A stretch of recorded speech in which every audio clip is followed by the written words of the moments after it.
আশা করি দুটো তফাৎ বুঝতে পেরেছেন। জগৎ হলো মিথ্যা, এটি বেদান্তের দৃষ্টি। শ্রীমদ্ ভাগবত বলবেন ভগবানের উপর নির্ভরশীল বাস্তবতা বা বাস্তব, এটাই। তার মানে যে জগৎ আমরা দেখতে পাচ্ছি এটি যদি ঈশ্বরকে বাদ দিয়ে আমরা দেখি তাহলে এর কোনো অস্তিত্ব নেই।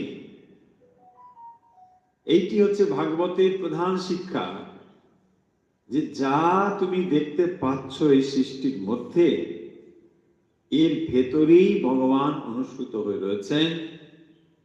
এটি ভগবান আছেন বলেই এই জিনিসটি, তাই এর আলাদা এক্সিস্টেন্স বলা যাবে না।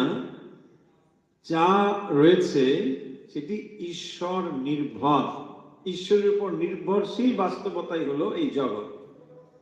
আর বেদান্ত বলবেন যে জগৎ